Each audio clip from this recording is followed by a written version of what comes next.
Good morning and welcome everyone to the panel Anticipating Disruption, in which we will unpack questions like, does emerging technology improve our ability to predict the future, or does it multiply unforeseen paths? How does this fit into historical patterns, and what role does the increasingly interconnected nature of crises play in our ability to anticipate disruption? We are joined by three fantastic panelists with rich experience in the field of anticipation and forecasting. Peter Kingsley, who joins us from London, is the founder of the Oracle Partnership, which specializes in agenda setting, foresight, and strategic intelligence. He is the lead inventor of Delphi. I just realized the connection between Delphi and the Oracle Partnership, Peter. A groundbreaking navigation system that is subject to patent filings in the US and around the world. Earlier in Peter's career, he had senior roles at Reuters, Dow Jones, Stanford Research Institute's Futures Group, and a leading private strategy firm that advised the UK government at the highest levels.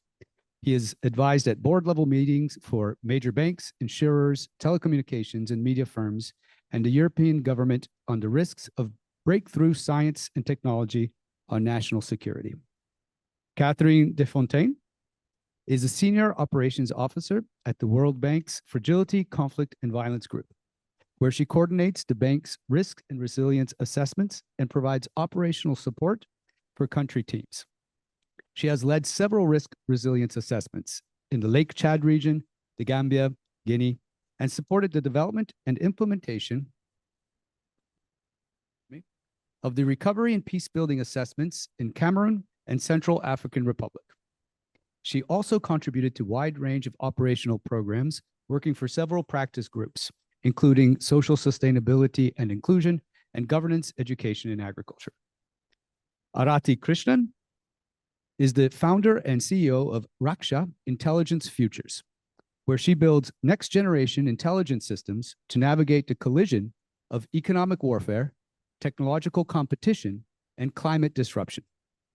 As traditional geopolitical boundaries dissolve into convergence zones of cascading risks, her proprietary intelligence engines decode structural risks before they escalate.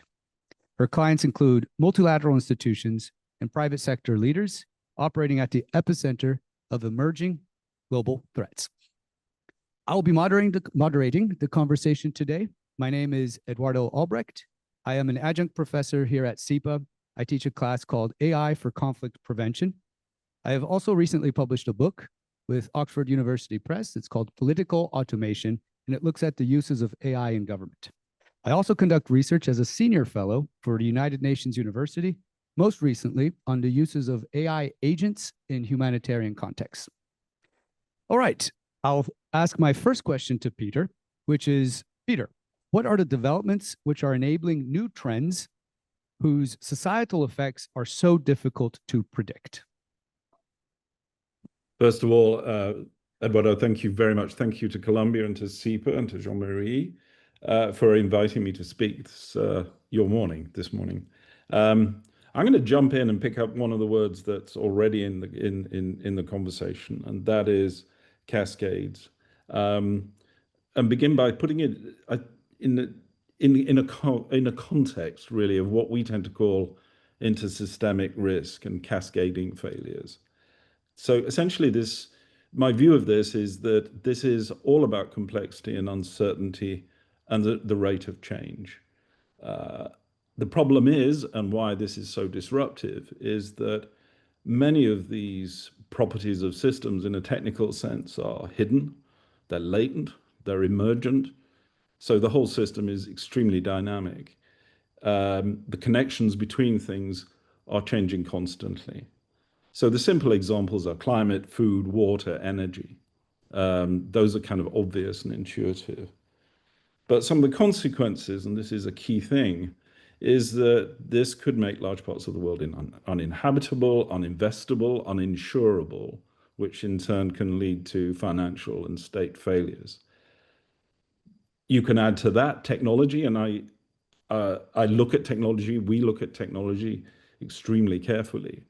But I think it's dangerous to think that technology is the primary driver here.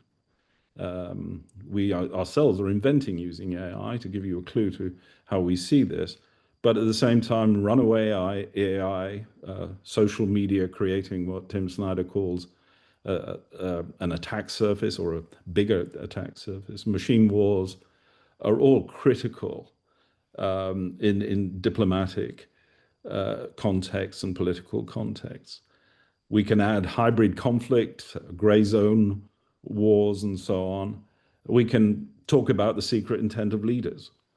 But essentially, this is all about complexity, uncertainty, and speed, or turbulence, perhaps.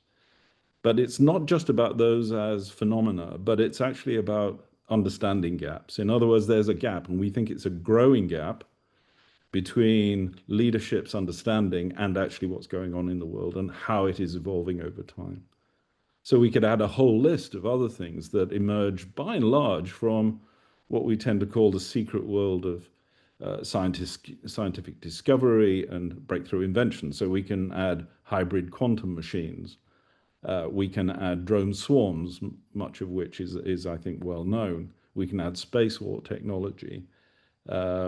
We can talk about actually the ultimate sort of risks of AI itself, particularly with agentic technologies that are now gathering speed, that will create good things, but at the same time, crises of meaning and shared understanding again.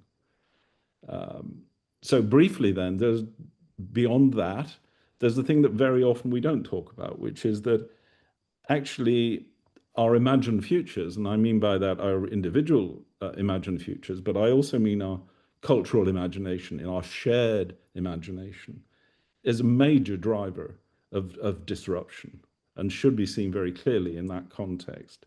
So we're time travelers innately.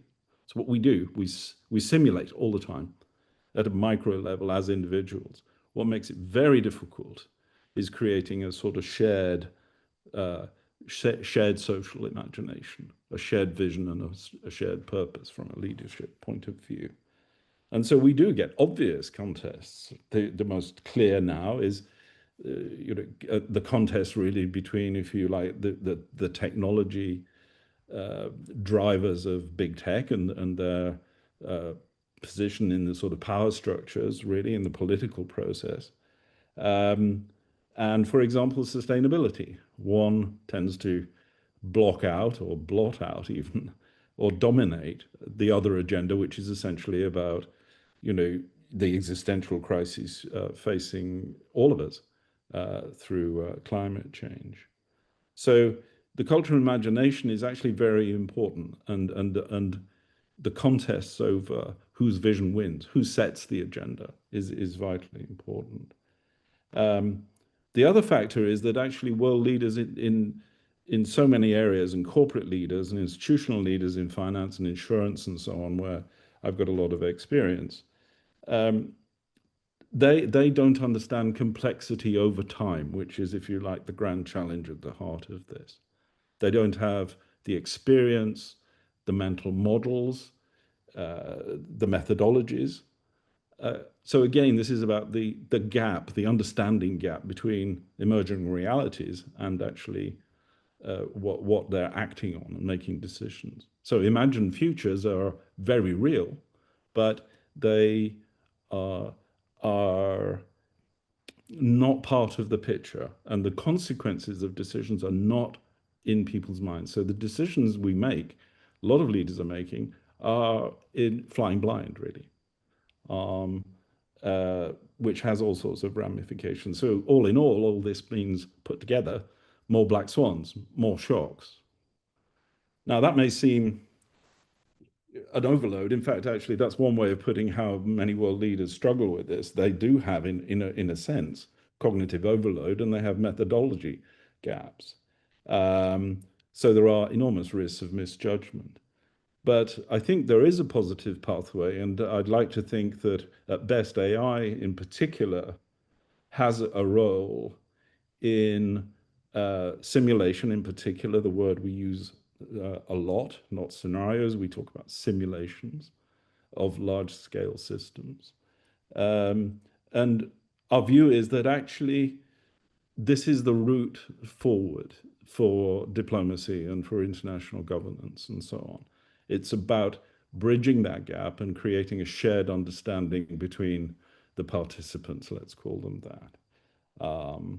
So that, I think, is my introduction. I hope I've set a little bit of the context for my colleagues here and the audience. That was a great introduction. Great way to start it off. Thank you, Peter. I'd like to put a pin for the moment on two concepts that maybe we can revisit later in the Q&A. But the first is this idea of imagined futures. We don't think about it, but our own brains are kind of predicting machines all the time, both at the individual level, as Peter said, but also at the collective level.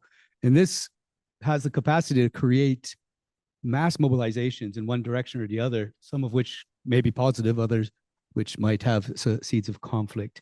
And the other thing that I found interesting, Peter, when you mentioned potentially uninsurable, so that not only do we have to navigate risks, but don't have the capacity to insure for those risks, because risks for certain, it's not the first time, but uninsurable risks does send a shiver down my spine.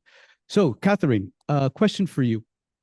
Does any of this technology improve our ability to predict the future in a situation of increasingly interconnected crises? Or, on the contrary, does it open unforeseeable new paths? So thanks a lot for having me here today. The road from Washington to New York is always bumpy. So I wanted to unpack a few things. Technological developments offer a lot of new opportunities, but most of the time they are tools that we don't really control and master yet. And second, they also open up a lot of risks. We are all aware of fake news, trolls, that also diminish popular trust vis-a-vis the information and the data that they receive. So I wanted to unpack two things. The first one is, what do we mean by technological developments? There are many tools out there, right? The first one is AI, everyone is talking about it, but also remote sensing, satellite imagery, machine learning, and then what are our needs? Because having data for the sake of having data is not necessarily useful. And for an organization like the World Bank, we also need to link it to our own development needs in terms of our interventions, but also the outcomes we want to achieve. Technology is a multiplier. It really allows us to operate at scale. It allows us to process millions of data, but it also allows us to produce new data. And I think when we talk about data, there are two kinds of data. The first one is the objective data, what happens or what is happening, and the subjective data. What are people's perception? And very often what we see is that people's perception very often matters much more than the actual event. If you feel marginalized or if you feel persecuted, even though data show the opposite, that's a very important factor to actually take into consideration when you design development interventions. What do we do with those data? So for instance, when we do AI predictive models, we need the prediction models. So that will also inform us in terms of anticipatory programming, in terms of what do we do, where do we go, is it the right moment? But then having the data also needs to be analyzed. So the explanation of events that will also inform more targeted policy and portfolio interventions. Exactly what we say at the bank, what do we finance, who do we target, where do we go, when do we go, and why? And I think all those questions need to be informed by the data, and we need to have evidence-based decision-making.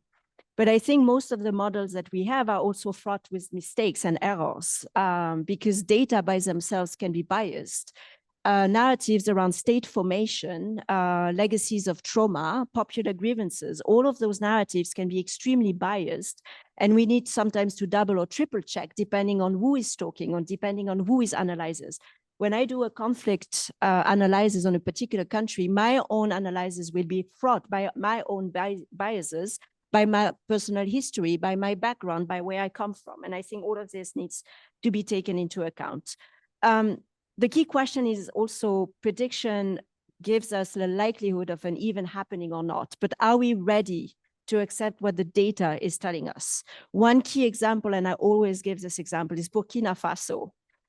10, 15 years ago, Burkina was the pillar of stability and resilience in the Sahel. It would never fall because it has such a vibrant civil society.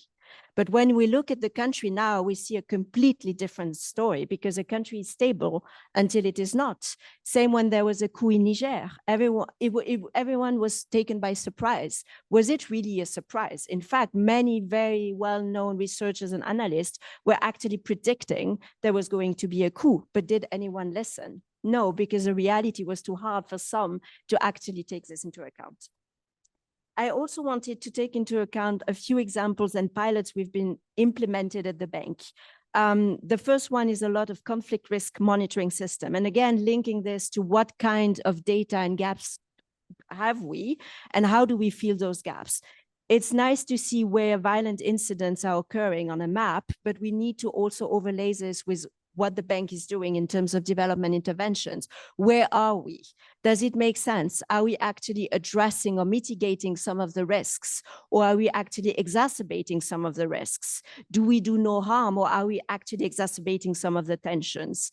On the other side, if an area is being too insecure, does it still make sense to stay engaged, or should we actually shift our approach? So a few years ago, as many of you know, there was Pathways for Peace done by the UN and the World Bank that actually showed that a preventive approach would actually save us between $5 billion to $70 billion per year. That's a lot of money, but years later, are we really investing in prevention and prediction? Not really. Or are we doing it in a good way? I'm not sure about that. So we try to operationalize the findings of the Pathways for Peace by doing a community-based early warning and response system. And I always insist on the response component, because it's a great thing to collect data and analyze those data. But if we are not responding to the violent incidents, then we actually contribute to diminished trust from the population, but we also do not contribute to anything in terms of conflict patterns and dynamics. So our system had those two components, the early warning components. We had a conflict scan, which actually told us what were the main patterns of conflict in the mining region of Bokeh in Guinea. And then based on this conflict scan, we had a set of indicators, and we had trained monitors that were trained in understanding those data, those indicators, but also how to collect those data by actually monitoring the situation. And it was really community-based at the village level. The second thing we also did was to make sure that we were not duplicating efforts, because the bank, like many, many other organizations, we are all very good at duplicating what everyone else is doing. So we wanted to make sure that we were not duplicating what the government was doing, but what also partners were doing, like ONEP and ECOWAS. And finally, we also made sure that our findings from the data that we were collecting were also informing local development planning processes to make sure that conflict prevention was part of this. Finally, I think it's always good to collect data from the bottom up, but we also need to have feedback loop in place, because people need to know that what they are actually reporting on is useful for government and for the international community, and having in place this feedback loop is very important. And the early response was also very important, because we had, again, following the subsidiarity principle, to really intervene at the lowest level possible. We had action groups from the community by trusted members of the community actually being trained in terms of capacity building to actually respond to conflict. But the approach that we piloted was really 2/3 prevention, anticipation, 1/3 response management, because actually we can influence much more the prevention and anticipation approach than the response and the management when it's too late. Finally, there is an ongoing debate, what is prevention and what is actually useful anticipation, and the concept of upstream prevention. I don't know if many of you are familiar with the Sahel region, but we are all seeing the spillovers that are affecting the Gulf of Guinea, but what we are never discussing is the spillovers affecting Mauritania and Senegal, which are true upstream prevention cases, because we must intervene when risks are simmering. They are there, but they have not yet fully materialized, because otherwise it's too late. And Mauritania is a very good example for your question, because we see the interplay of various risks, domestic risk linked to state formation, legacy of slavery, but also lack of ID to access opportunities, with the interplay of the regional spillover of violence from Mali that actually exacerbate everything. And as Peter was saying, then we have also the added threat multiplier, which is climate change related risks and impacts that contribute to exacerbate both the domestic grievances and risks, but also the impact of the region regional spillover. So I think there is a lot of things to be said about prediction, but more importantly, is prediction working when the main element of it is actually human beings and their behaviors, which is by definition volatile, relies on hope, social capital, trust, all of which is very, very difficult to measure, but has an impact both on mitigation of conflict and risks, but also the potential of exacerbating existing risks and conflicts. That's a great way to finish. I like the term emergent. Human beings are emergent, and it kind of frustrates many of our attempts to predict. I can see a connection with what Peter said about the black swans and the example you gave from, was it Burkina Faso? Or Burkina Faso, where it was, you thought you had it all, and then all of a sudden blindsided by a coup. The increase in black swans is something that is really happening. Also, I'd like to talk a little bit about the way that predictions are becoming data points to new predictions. So there's a kind of a exponential increase of data. And I remember working with some projects at the World Bank in which we were creating predictions, and those predictions were feeding into our models. So in a sense, we were kind of like speaking to ourselves. Finally, the role of perceptions is key, really, because these tools, they purport to capture perception, but perception is very difficult to reduce to a data point. So that's a great thing that you brought up. Thank you for that, Catherine. I'm going to ask a question now to Rati. Rati, you've argued that we're living in an era of transactional diplomacy rather than a rules-based international order. So sorry for all of you working in the rules-based international order. That traditional intelligence frameworks fall short in this environment. How does Raksha's anticipatory intelligence approach, particularly your quiet fracture protocol, address these blind spots? And why is this shift from early warning to structural risk detection critical for diplomatic practitioners today? Thank you so much. I'm sorry I can't be there in person, but it's delightful to be in conversation with all of you. I think my comments and my intervention are just going to really love, in a really nice way, but in an unexpected way, pick up the thread from the previous two, Catherine and Peter. So if early warning doesn't shift power or trigger action, it's not intelligence, it's observation. The real task isn't better forecasting or prediction. It's building decision systems that confront structural risk early enough to matter. For decades, diplomatic intelligence has been guided by familiar questions, right? What are the intentions of rival states? How stable are their institutions? Which actors pose the greatest threat? How can our alliances manage emerging crises?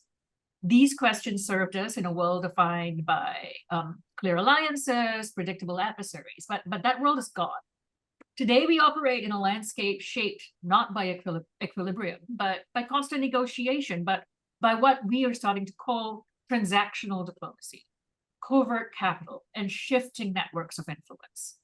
When alignments shift overnight, sanctions become strategic currency, and legitimacy collapses faster than institutions can respond, traditional intelligence becomes a liability. The frameworks we inherited, that we were taught, that grounded most of our early work, were built for a bipolar era. They are now liabilities in a multipolar reality. Traditional early warning fails, not because it lacks data, but because it's architected for equilibrium, designed to maintain stability in a world that no longer exists. Most intelligence systems signal risk without consequence. They inform, but they don't interrupt. They observe, but don't provoke action. If you think about the multiple risk databases that we've all seen, they give us a lot of data points in whichever ways those data points come about, but they don't necessarily provoke action with an understanding of what the consequence could be.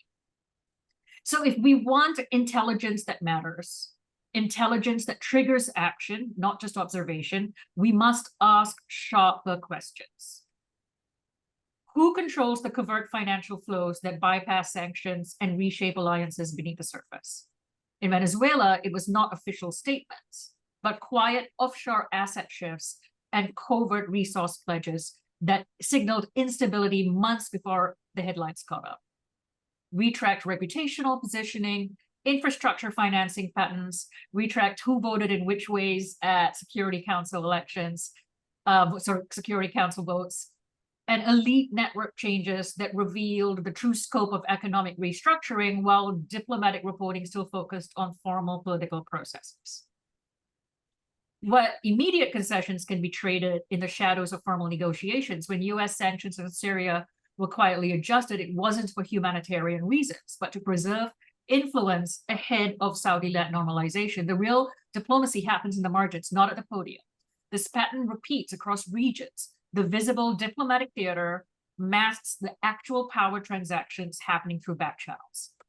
So which non-state actors and power brokers are pulling the levers behind official policy in Africa? It's not just governments, but private military contractors, tech oligarchs, and infrastructure financiers shaping the future of security and digital governance.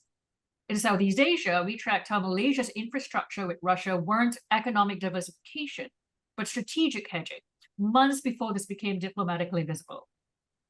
So our protocol operates in these convergence zones, where economic, environmental, technological, political risks collide simultaneously. We track what we call phantom assets, illusions of stability and governance, legitimacy and soft power that are already eroding. And we fuse various types of data points, OSINT, satellite signals, dark web intelligence, elite network analysis, and narrative heat mapping to surface these silent ruptures. We map where the narrative volatility and infrastructure stress before they erupt into crises. How can asymmetric influence be weaponized, whether through semiconductor supply chains, climate vulnerable infrastructure, or social media narratives, to shape outcomes in real time? The question we ask isn't what might go wrong, it's what's actually already fracturing and who's pretending it isn't. And crucially, who controls the intelligence that shapes your briefings?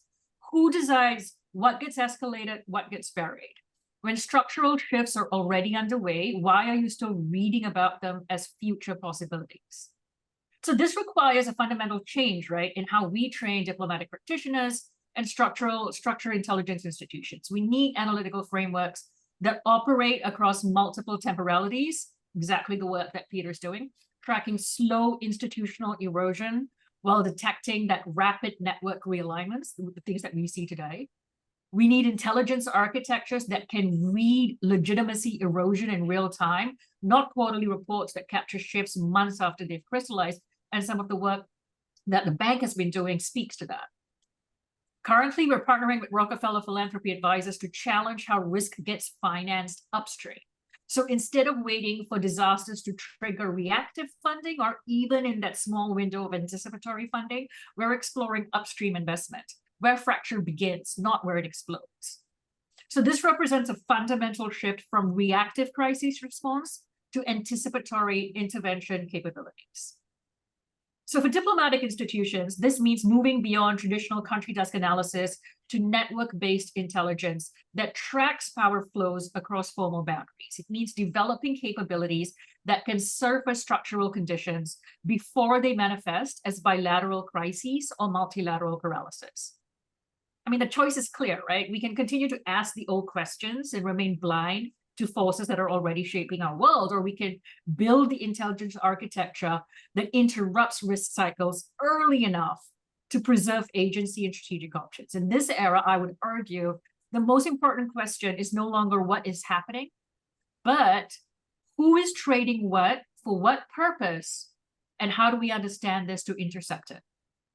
Because if we wait for the crises to make headlines, our options have already evaporated.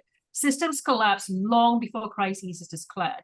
The future of diplomacy belongs to those who detect fracture early, act with agility and anticipation, and understand that power is traded, often invisibly, long before it's declared.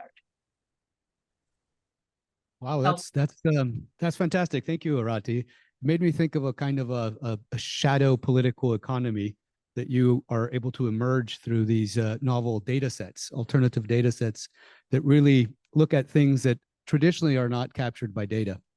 And I can see there's a lot of wealth of information there. It reminds me of, I don't know if any of you play hockey, but there's a saying, don't look at the hockey puck, look where the hockey puck is going. And that's kind of what you're doing. I'll allow the panelists to ask questions or reflections to other panelists first, and then we'll open it up to the floor. So Catherine, Peter, Arati, did anything emerge by listening to your co-panelists that you want to further unpack? I think let me just offer this thought that, I mentioned that we spend a lot of time simulating, and we simulate because there's no data. Let's say there are lots of secret worlds, and in fact, Arati's just been describing many of them. And so I think we're addressing the fundamental that, the secret intent of leaders, of intelligence services, and many more, the secret worlds of invention, where the last thing governments or inventors themselves are going to do is actually publicize things for all sorts of reasons. So I think our argument is that there's an awful lot of uncodified content data. It's just not there. It's invisible. And so here is one of the limitations of data management systems and AI is they're bound to be blind to these sort of activities. And this echoes actually, in a way, the opposite I experienced quite early in my career at Reuters, where we suddenly, this is a long time ago, but we suddenly realized that machines were going to be our clients. We ran the biggest real-time network in the world, at least we thought that at the time, through which the financial markets operated. And we came to the realizations that machines were going to put so much stress onto our systems, not just because of the speed of things, but also because of accuracy and so on. And so we were concerned about what is very often called synthetic data now, bad data following bad data and compounding the problems. And so I think we all should be very aware of that problem. It's related to disinformation and misinformation, and losing sort of any sense of shared reality that I mentioned earlier. So I think that that's in part why we sort of see these things as grand challenges.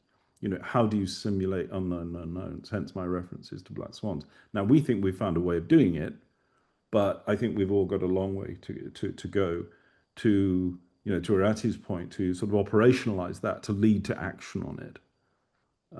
Because naturally a lot of financial institutions and insurers and indeed many other bodies all over the world, including, I guess, the World Bank, will find it very hard to act on kind of no data.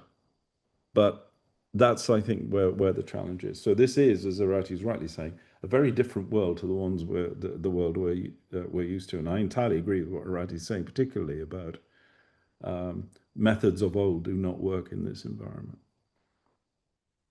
I like what you said, Peter, about machines are becoming our clients. And we've seen this in the financial markets. We know that most transactions are made by machines, and human analysts just feed their reflections into the machines, and the machines make the decisions. And I wonder if there's not that phenomena occurring also in the diplomatic and political sphere, where machine-assisted decision-making will see the humans supporting with insight and data, the machines that ultimately make the decisions. Christine, did you have a reflection? Actually, I had a question for Arati, because I absolutely loved what she said, even though my colleagues at the bank would have a heart attack. Since 2023, I think you mentioned something very important. You said it's not that we don't have the data, but it's our inability to act, right? So I've been working on West Central and the Sahel in Africa for 12 years now. And I've seen the slow deterioration of entire countries. Since 2023, I've been advocating for an upstream prevention approach in both Mauritania, and now I'm pushing also for Senegal. And what I'm being told is, oh, data showing that everything is going well. And I'm saying, well, what kind of data are we looking at? Are we looking at the number of deaths? Then yes, everything is indeed going well. Are we looking at intelligence data? Then maybe the story is not that obvious. Are we looking at the possibility of interaction between the domestic grievances, radicalization, and spillovers from Mali? Then I think we should start being extremely worried. I am being told that the focus should be towards the south, the Gulf of Guinea, Togo, Benin, I'm actually saying we should look to the westward expansion of armed groups because they are behaving by strategic opportunism. They go where there is a gap or a vacuum. So Arati, because you actually had a very, very almost naughty way of describing things, what would you recommend to actually convince colleagues that look at data in a very rational way, where in fact we should look at the trajectory of countries where we see the upcoming disasters, but we are unable to act? Thank you so much, Catherine. And I mean, I just want to say I'm a huge fan just from what you've said about the work that you're doing, because I think absolutely we're not paying attention to the right sets, the right data lakes or the right data sets. So the lenses that you're looking at, or sort of the ruptures that you're looking at, is exactly what Raksha would monitor. Why we monitor that is because the existing linear risk indicators that the bank and all the other multilateral, and I just so you know, I come from 20 years in the multilateral system as well, so I know what you're talking about. Is risk data sets that have been set in advance and don't go to the granularity of context. They don't understand how systems actually move, you know? So you're looking at dashboards that say, oh, is the election coming up? As if the precursor to crises is election, but it makes an assumption that the election would be violence. But that's never it. We're not drawing that drawstring back in the work that you're doing to understand what are the power structures that are going to influence what might turn into crises. And often it's, like you've said, it's military. It's follow the money, essentially, is my simplest thing. It's just follow the money. So often the things that I look at or my team look at is narrative volatility. So what are people saying? And the work, Catherine, that you're doing at the ground level, you talked about, you know, that you had people really just going around and gathering intelligence. That becomes really important to overlay over what the quant data sets say, because it will either confirm it, or in most cases, there'll be a tension. They'll actually say, well, your data sets might be saying this, but this is actually what the intelligence is saying on the ground. The second thing we look at is infrastructure stress proxies. How many times are like things like fuel being diverted, water scarcity? Are there, exactly what you were coming in about the militia, are there shadow alliances forming, armed groups? We could use, and you can't just say, oh, you know, our geospatial data says that there's nothing like that happening. Well, of course, geospatial data will say that, or OSINT data would say that. But if you overlay OSINT with dark web chatter, you can start to see and monitor which convoys are being tracked, informal checkpoints. And cross-border economic flows. Where are the shifts in informal trade, currency destabilization, illicit response? And this is coming back to what Peter was saying. These are the things that matter when your data is not available or the data is dirty. And this happens in all countries, emerging, developed, whatever. Let's not pretend it doesn't, or that it's a developing country issue. Data is dirty most of the time. So we have to get to the truth. And I think, Catherine, that some of the work that you're trying to push, those data lakes, those convergent points that you're really trying to push, helps bring truth to what is often noise. And often what we see, if we're only scraping OSINT data or emerging data or static data sets, is we hear noise, we hear noise, and we see what the systems, as I said earlier, designed for equilibrium want us to see, and we're not actually tracking what is going to blow that equilibrium up. Yeah, I like that. Designed for equilibrium. And I think earlier you said our minds are still in the Cold War, where we have that framework, and it's a liability, especially in a world where equilibrium seems so elusive. I'd like to kick off some questions now. If it's okay with everybody, I have one question for anyone on the panel who wants to take it. And it builds on this idea of dirty data that, Arata, you've been talking about. Do we see a situation in which political actors might intentionally be creating dirty data, or at least data that can then be used to pollute the forecasting systems by other actors? And is that a field of conflict that we might see increasing in the future? Okay, I'll come into this. Sorry, but yeah, of course, there is no, of course, absolutely, no publicly available data right now that you cannot accept at face value. we often, I mean, this is like, I'm speaking to the converted here with Peter coming from his Reuters background, but it's that number one thing about when you're reading news, right? Who wrote it? What is their belief? Because you can, there's bias in everything. I often say this thing that if anything comes out in a Western newspaper about big news in the Middle East, you can be guaranteed the opposite is true, because there is no way that states would publicly make available what their actual intents are. And yeah, absolutely. If they know, everybody knows, political actors know that we, for the most time, make decisions based on the information that's in front of us. So the deliberate misinformation going out there, the confusion of information that's available, I think Peter touched on this earlier, whose truth becomes the actual truth, and how do you make a decision when multiple truths are true at the same time? So a lot of what we grapple with the C-suite leaders and diplomatic leaders that we are working with is not so much how do you make a decision when you don't, from which data sets, is how do you make decisions under conditions of deep uncertainty when you don't know what's the truth? Because the information you may be getting may be incorrect. It may not be true. It may be dirty. You have to go back and check. And again, coming back to what Catherine's doing, what Raksha does, is overlaying what's publicly available with ground truth.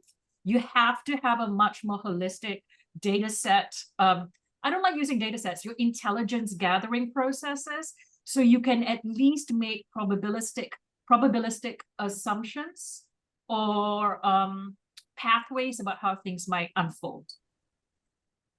The panel's getting hot. I like it. Let me just reinforce that from a slightly different angle. I mean, go back to the basics of large language models and the current wave of AI. And, if you were to ask a designer, even of the state-of-the-art technologies, can you explain why the machine has recommended this or judged that or selected this in response to your prompt, for example? And they won't be able to answer you because of the nature and the architecture of current AI systems. And so, this is back to the thing I touched on earlier. In a way, I mean, there's a lot of academic research which, excuse the expression, takes the view that large language models are bullshit machines. The ground truth, to use Rati's expression, is a very hard thing to find.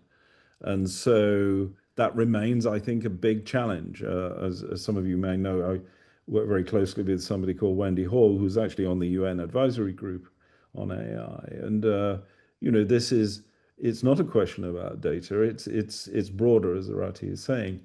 But it is a rather fundamental problem because, the web the public web at least is becoming toxic in to use let's say the worst case view of it. And the Silicon Valley has not yet grappled with the problem actually at Reuters we'd grappled with quite some time ago, which was to, through part culture, partly a lot of very smart ways of dealing with data and content and intelligence, produce clean data, content, really high grade. And I think there's an interesting sort of potential dividing of the ways coming along in the relatively short term, which is that the web could divide into many fragmented specialist services where there's high integrity content on the one hand, and then there's a public web that actually just becomes very toxic. Not at all the outcome that Berners-Lee and many of the idealists who created it, including Wendy, in fact. But I think that's actually the sort of emerging reality of how things will evolve. And so there'll be a premium on high grade intelligence data, much as in fact Arati has actually been saying. So I think we're probably in violent agreement there about the challenges actually, and also the realities of what superficially can be very seductive. I mean, a lot of large language models kind of make sense, but in fact, they're still hallucinating. By design, they'll continue to hallucinate. There is no technical solution to that, in my view. New technologies are emerging that will deal with that. over time.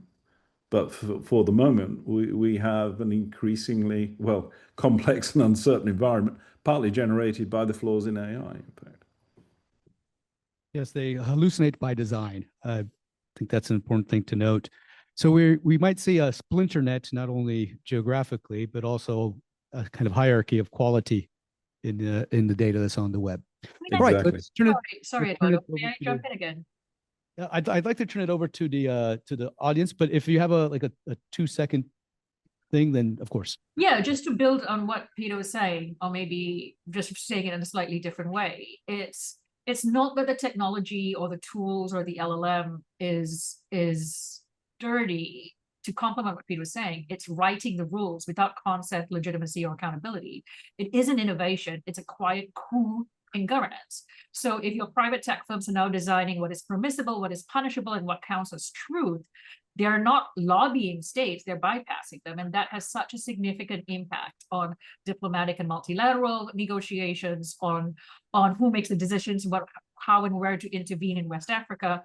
And it's just things that we need to be paying attention to. Absolutely. I like that. A quiet coup in governance. So many sound bites today. Let's turn it over to the audience for Q&A. All right. Shall we start with you over there? Or we can start with you. You have a microphone. I'll come back to you, I promise. Is this working? Yeah. Thanks for all the interesting insights. I was wondering if we could go back to the Burkina Faso example, because I think that might help us bring all the abstract notions back to a single case. And I was struck by what you said about how we missed development in Burkina. I think that's very true. All of us did. But I guess the follow-up question to that is, what should we do differently now to be able to better predict or have better foresight in a country where, I mean, I think the latest statistics are 2/3 or 1/3 is not even under control of the government. It's under control of armed groups, jihadist outfits. There's misinformation, disinformation swirling around. I think there's a lot of dirty data, so to speak, about Burkina Faso still. So what should we do differently, and what is the bank doing differently, or maybe other thoughts to see how we can, because there's still rumors about counter coups, about stuff going on. It's very hard to get a good picture of what's going on in Burkina. And I sense that most of what we're talking about here is about scenarios where context where you have a lot of data and where there's a lot of a good picture of what's going on. And I understand that information from the ground up is the key to sort of have a better understanding. But how does that work in a context as Burkina? And I'm fundamentally misunderstanding this. I think that's your question. You opened that Pandora box.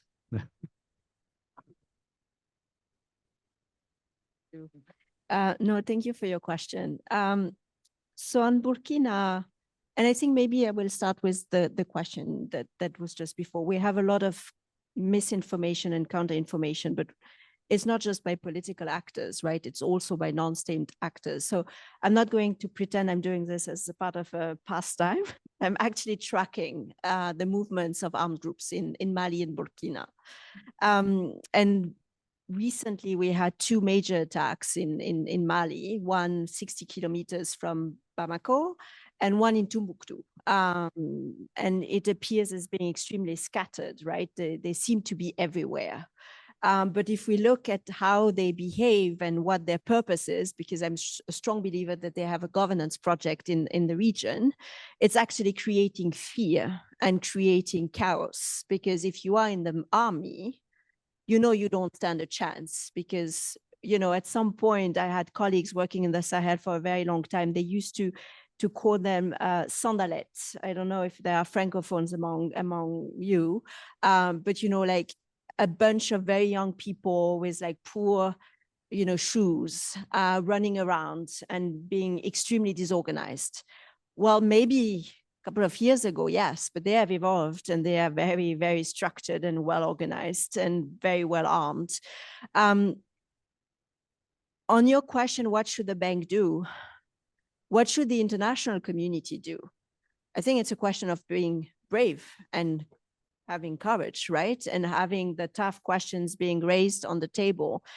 Again, as Arati was saying, it's not just because there are elections coming up that suddenly the situation could go one way or the other. It's a continuum, right? Grievances are there and they will continue to be there. Corruption was there before the coups. Lack of legitimacy and lack of governance and good governance were there before the coup, before Jenim gained so much ground. It's also a question of incentives. For an organization like the bank, we have to manage our colleagues who are from these countries and for whom it is very difficult to talk about those things. We have to manage our board with very, very different incentives as well, right? Some of them will say that everything is going well, why should we bother? Some will say it's going very bad and we need to find the middle ground. It's also a question of disbursement-linked incentives. The more we disburse, the better we are, at least for our careers or our individual careers.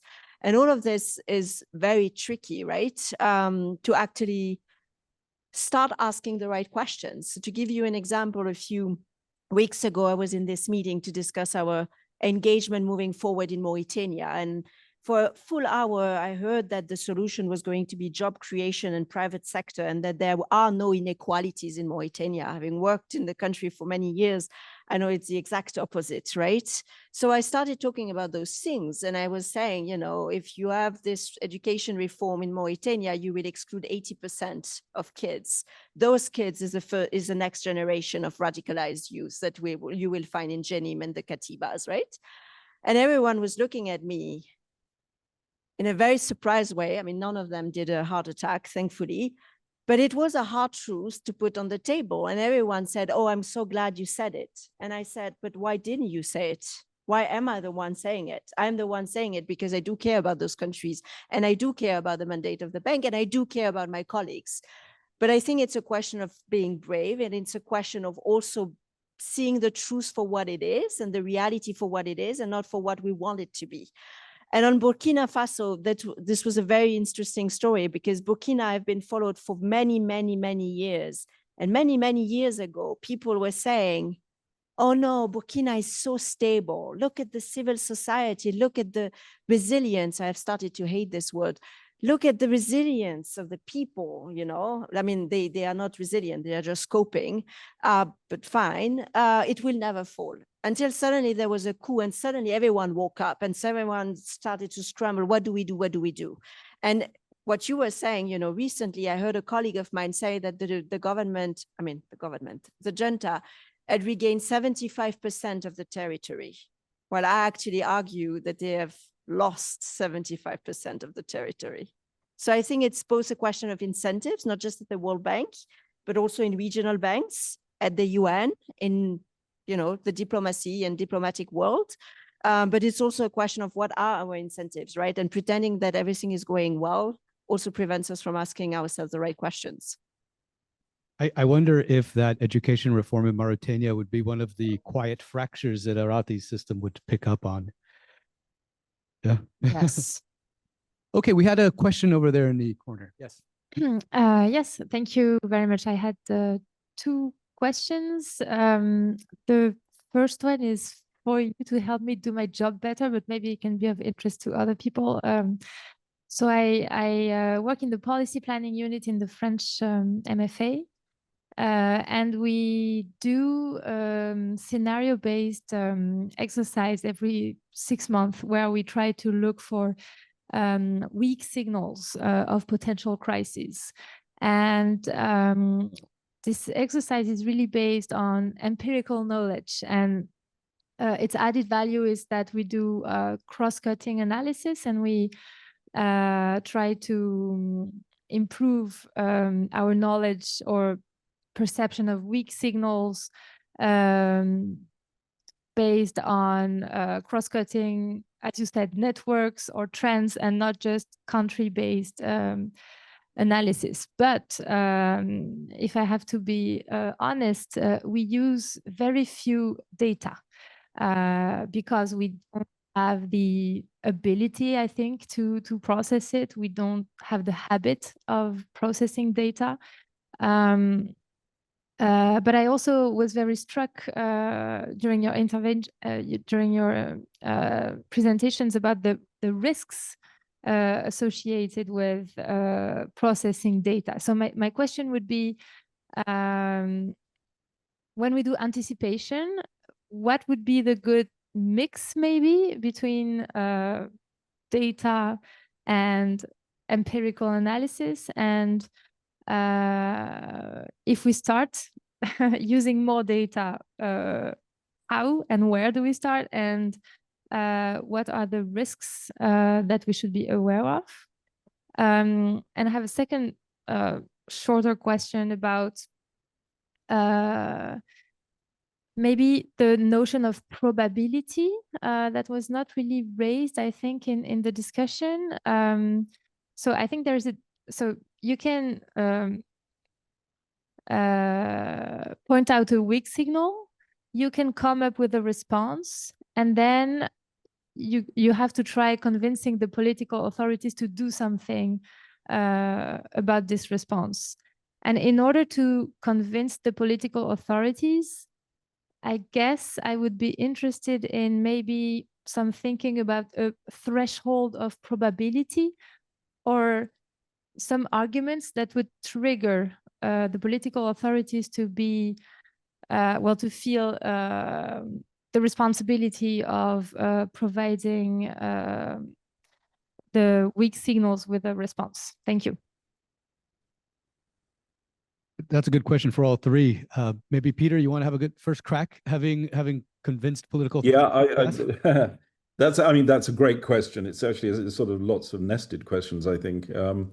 First of all, on probability, I think inherently it's quite dangerous to deal in probabilities, in the sense that as soon as you said it's X%, likely it's going to happen, you framed it in George Lakoff's terms. You created a mental model. So we tend to focus very much on possibility. That's a brief answer on that. I think as far as weak signals is concerned, we've spent a lot of time turning the model upside down. So we define the weak signals and look at all the contention and the conflict that is a characteristic of a weak signal. They are definitions of uncertainty, a weak signal, as opposed to, say, for example, what we tend to call a wildcard. A wildcard is something, an event that is pretty much certain. What you don't know is actually timing. Weak signals are highly dynamic. So, I mean, there is a caution about even framing things, anything really, as weak signals. There's also a danger of creating isolated weak signals that do not create the interconnections. So weak signals and the shocks that sometimes emerge from them, and certainly black swans, where there's no data effectively, can set off big cascading events. That's almost the definition of shocks and surprises. So we invest a lot of time in looking almost the other way around. It reflects in a way what Arati is saying. We look at for sources of shock and surprise and then simulate, and then look for evidence. And so there's a lot of novel work that's been done in this sort of area, and it's partly helped, given my slightly ironically perhaps, given my early comments about AI. AI is actually good at some of this in new forms. So how to convince from weak signals? I think that this is, in a way, you've got to have a sort of different policy conversation, it seems to me, where you're mapping out pathways to bad outcomes, and you're saying, how do we hedge against that? How do we counter that? How do we act against the worst case? Even if we know that worst case is quite rare, if its impact is going to be catastrophic, you act. And so our insurance clients, that's a very big part of it, because they're putting their money behind catastrophic risks, and we spend a lot of time focusing on extreme outcomes that can be in the form of weak signals, and they can be in the form of black swans, but the focus is on preparedness for a lot of worst case outcomes, some of which are, I suppose you would say, were not probable. They're tail risks in language some people use in the financial markets. But I think it's readiness and preparedness, hedging strategies against all possible outcomes. So I share Katharine's sort of view of resilience. I hate resilience too, but actually resilience is really about a hedging strategy or a series of actions and interventions that work in all scenarios, that optimize the best and protect against the worst. I want to be able to get as many questions in as possible, so we'll turn it back to the floor. I think you had a question in the middle there. Thank you. My name is Bastian. I work with the UN Department of Peace Operations. This is extremely insightful, so thank you. I wanted to ask about this idea that sort of collective intelligence or the wisdom of the crowd could be mined to somehow overcome or balance out biases and analysis and come to more sort of valid, a valid scanning of weak signals and sort of validifying these signals. So I'd just be curious to see if you had any sort of also in actively counteracting the weaknesses of AI systems and so on, and what your experience would be in your respective lines of work in sort of tapping into a wide sample of people to sort of give signals. And secondly, again, in your area of work, do you have any experience in how to overcome, let's say, in your respective clients, sort of an institutionalized culture of reactiveness rather than acting on signals? How have you been dealing with that? Thank you so much. It's a great question. Arati, maybe you want to have a go? Sure. So there's a couple of points here I think that all three questions kind of get to. So the point about collective intelligence, we use that because we overlay the data that we are analyzing from whether we're scraping that, etc., with we do expert intelligence interviews, and we use the term expert very, very broadly. We're not necessarily meaning technical expert, but why we do that is not just to eliminate bias. You can never, ever eliminate bias, and any good and rigorous intelligence brief or analysis has to name the bias, but be neutral in the position it's putting across. But again, you need to, we're human beings. We can't eliminate that. But we do collective intelligence, or when we are speaking to experts, and very similar to the work that the bank is doing, again, just getting ground truth. It's not necessarily for consensus, but for contradiction. We're looking to challenge or surface perspectives that might be contravening what is publicly available data. Now, when we say, oh, this sounds really abstract, I think the first question touched on that. I would challenge that a little bit to say, we often can pass off things that are abstract when we're used to making decisions through legible frameworks. And I think this is, and I know actually after 20 years in the UN, that this is a lot of what our decision makers struggle with, and what Catherine talks a lot about. How do you convince decision makers to make a decision based on data that come from not what they would consider non-legible sources, or or using data points that they're not used to? And part of that then coming back to the point of collective intelligence and scenarios and weak signals, it doesn't really matter all the fancy terms you put into it. To me, the most important thing is, what are we doing these scenarios for? What are the types of decisions we're trying to make? What would force us to make a different type of decision? Where is that threshold? And what do you need to convince you? When I was working on Iran, it wasn't about just tracking the normal indicators like sanctions or protests or inflation. That was what everybody was tracking. But often they missed the tipping points that actually mattered, right? The sanctions weren't punitive. They became part of the narrative architecture. It was a story that legitimized repression. If you were not looking at financial flows, how they were being rerouted or disrupted, you would not see how that was reshaping global alignments in silence. So again, coming back to this idea of you're not going to get to the truth unless you're really monitoring signals, or whatever term you want to use, from a variety of different sources. You have to do your monitoring in a consistent basis. You can't just do a one-off signals gathering or whatever, one-off analysis and then run your scenario process or your simulation process. You have to verify it with ground truth. So that's your intelligence interview. So whatever way you want to call it, you're trying to say, is this perspective true? What else are we not hearing? Why? My team and I, we're like children. We keep saying why. And the point isn't, I don't think, to get to a space where we're forcing decision makers to make a decision based on what they have in front of them. That's actually really difficult. The point of why we do scenario simulations, we gather all this data, whether it's dirty or clean or whatever, is to say the decision that's going to be pushed onto you is going to have longer term implications, both upstream and downstream. What risk level are you willing to, what is your risk appetite for making a different type of decision? And how far are you willing to stick your head out? And this is the rigor in which we have gotten this information to you.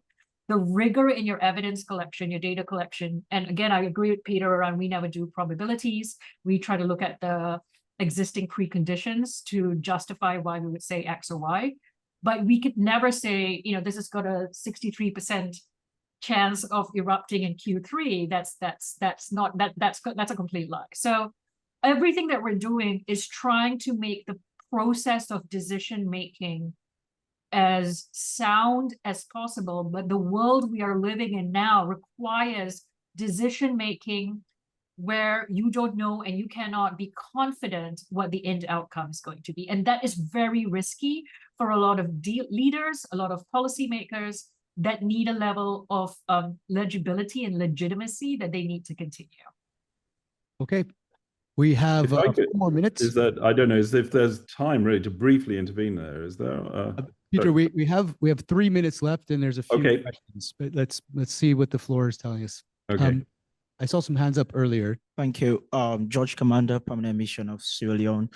My question really, I think my French colleague over there raised a similar question in terms of data. I know you mentioned objective and subjective data in that regard. And I think we're all aware of the implicit bias and to a certain degree also cognitive bias, because you have people who actually plan and input this data. Maybe their own biases too can also chime in that regard. But I want to really focus it on in terms of how it has been used in governance. Say you have worked in the global south more mainly, because I know it's a new evolution now, because maybe 10, 15 years ago, Kenya would not be seen as the tech hub of Africa or the Silicon Valley of Africa. Other countries are catching up in that regard. But in terms of using it for as a multiplier, really, what are some of the nuances that, in as much as we're all aware of these cognitive bias, what are some of the nuances that we can truly take to make sure we have that equilibrium? Because for countries like my country, Sierra Leone, to this day, we are still lagging, and I think it's important for government to modernize, to institutionalize a system and using data tracking and maintenance of it. But how can, maybe just to be very now here, is that how can we really use it as a multiplier in the instance of development? Catherine, do you want to take that? Do you think you can answer in under a minute? know that. I will try. I think because the question was also resonating with your question. I think how to reduce the bias, I think we need to triangulate and triangulate again all the data we receive. In context affected by fragility and conflict, by definition, you don't have data, or the data you have are very sparse, right? I think the thing I'm doing all the time when I do a conflict analysis, I first look at the regional context. I can't work in Mauritania if I don't look what's happening in Morocco and Mali. And for Senegal, the same. And for Bissau, I need to look at what's happening in Casamance.